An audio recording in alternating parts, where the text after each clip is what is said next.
हो गया था, इस बार पावर में आते दिख रहा है। देखिए, आपका गलत इंटरप्रिटेशन है। आप देख लिए, ये इस तरह की हवा जो बनाने की कोशिश की जा रही है, ये कामयाब नहीं होगी।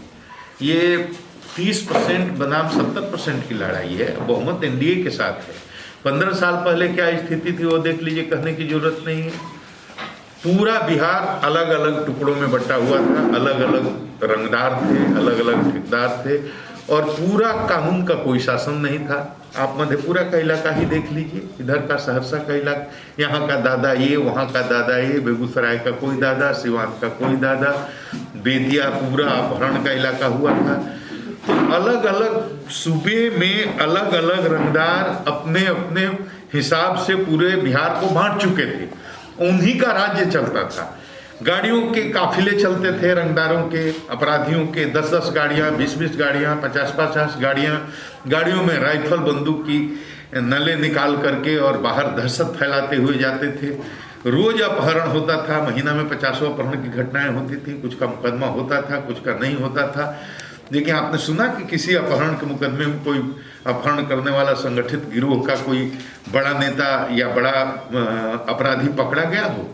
देखिए, आज वो जितने बाहुबली अपने को कहने वाले लोग हैं, वो कहाँ हैं? देखिए, या तो जेलों में हैं या आजीवन कारावास की सजा, जो भी है। तो एक तरह से कानून का साम्राज्य स्थापित हुआ है। आइसोलेशन में घटनाएं होना, चोरी हो जाना या लूट की घटना हो जाना या हत्या की घटना अलग बात है, लेकिन संगठित रूप से आपराधिक गिरोह कोई भी अब बिहार में नहीं है। अपहरण का उद्योग पूरी तरह से बंद है। लोग बाग आराम से जाते हैं अपने काम पर, आते हैं घर से निकलते वक्त ये खतरा नहीं रहता कि रास्ते में कहाँ हमारी हत्या हो जाएगी या हमको उठा करके अपहरण करके लोग ले जाएंगे, फिरौती मांगेंगे। तो ये चीजें बंद हुई। उसके बाद रोड बना, पुलिये बने, नाला बना, इसके बाद में सड़कें बनी, गली नाली बहुत बड़ा मुद्दा है, बोल लेने दीजिए। उसके बाद बना, उसके बाद में बिजली की स्थिति ये थी गांव देहात में। तो आप जो हमारी उम्र के हैं उनको पता होगा, 2 घंटे 3 घंटे बिजली रहती थी। आज 24 घंटे में 22 घंटे 23 घंटे 24 घंटे बिजली रहती है। ये सवाल है। बेरोजगारी का मुद्दा कहते हैं। आप हमको ये बताइए, कोई कहे कि हम 10 लाख को रोजगार दे देंगे, मतलब नौकरी दे देंगे, सरकारी नौकरी दे देंगे। कोई कहने वाला तो कह सकता है कि 1 करोड़ लोगों को दे देंगे। 12 करोड़ का बिहार है, तो 10 लाख को कोई अगर दे दे तो बेरोजगारी खत्म हो जाएगी 13 करोड़ के बिहार में? आप बताइए। और 10 लाख को सरकारी नौकरी देने के लिए कम से कम 1,44,000 करोड़ का बजट चाहिए। आपके पूरे बिहार का बजट कितना है? 2 लाख। जब बिहार और झारखंड कंबाइंड था तो उसका बजट जानते हैं कितना होता? 10,000 करोड़। 6,000 करोड़ रुपया तो रेवेन्यू आता था झारखंड से, 4,000 करोड़ बिहार। 10,000 करोड़ के बजट के बिहार को, कंबाइंड बिहार को, बिहार अलग अलग हुआ। जब झारखंड निकल गया तो रेवेन्यू का मेजर सोर्स भी निकल गया। इसके बावजूद माननीय नीतीश कुमार ने उसको 2 लाख की बजट वाला बिहार बनाया। हमारा बजट होता है।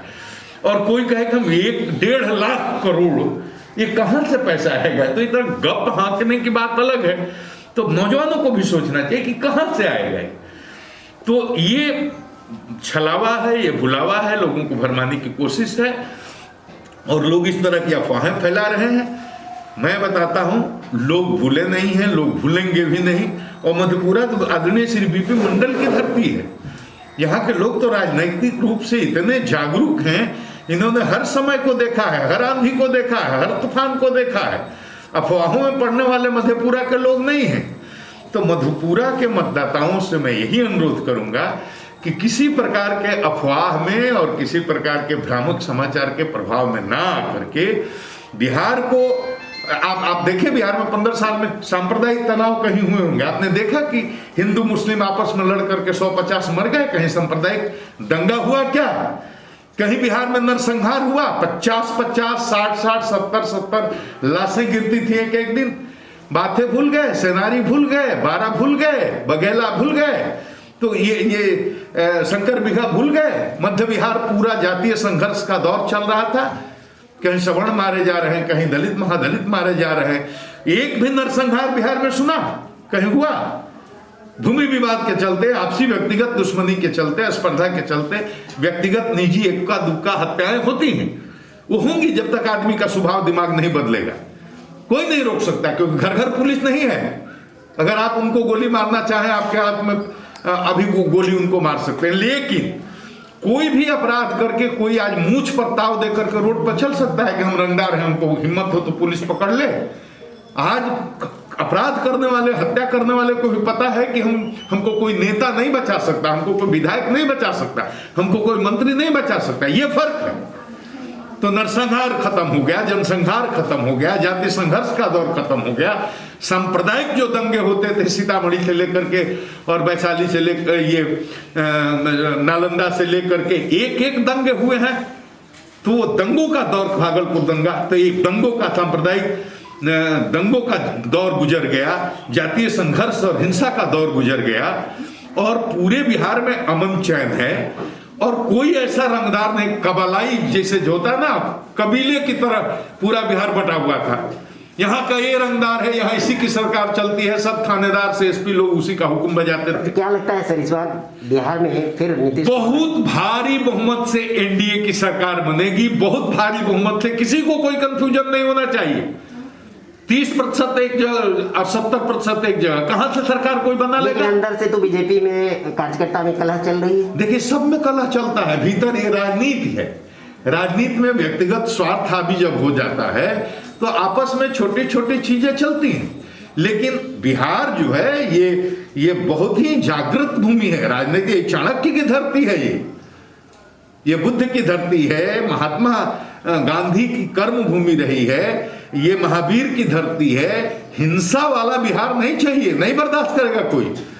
और चाणक्य की धरती है, यहाँ लोग, कम पढ़े लिखे लोग भी राजनीतिक सूझबूझ बहुत गहरी रखते हैं। तो आपस में अगर किसी का किसी से विरोध है वो बात अलग है, लेकिन जिस दिन वोट देने जाएंगे, मुझे पूरा विश्वास है यहाँ चारों सीट पर एनडीए लड़ रहा है। हम आदरणीय मंत्री श्री रमेश सिसदेव जी के कंस्टिट्यूएंसी में बैठ करके बोल रहे हैं। मैं बता रहा हूं, सारे मतदाता जाकर के तीर छाप पर ही बटन दबाएंगे और भारी मतों से विजयी बनाएंगे सारे उम्मीदवारों को। बिहार में एनडीए की सरकार भारी बहुमत से आ रही। आप चुनाव लड़ने वाले थे बक्सर से। ये हमारा व्यक्तिगत मामला है, वो पार्टी का निर्णय है। तो हम चुनाव नहीं लड़े तो हम बागी हो गए क्या? हम पार्टी के एनडीए के थे, एनडीए के हैं, एनडीए के साथ हैं, एनडीए के साथ रहेंगे। हमें टिकट मिलना नहीं मिलना, उसमें बहुत सारी राजनीतिक समीकरण होते हैं, मजबूरियां होती हैं, वो मेरा निजी मामला है।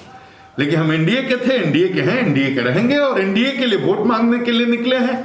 गोपालगंज से लेकर के, सीतामढ़ी से लेकर के, मधेपुरा से लेकर के बेतिया, मोतिहारी, बगहा, सब जगह मेरा लगातार प्रोग्राम है।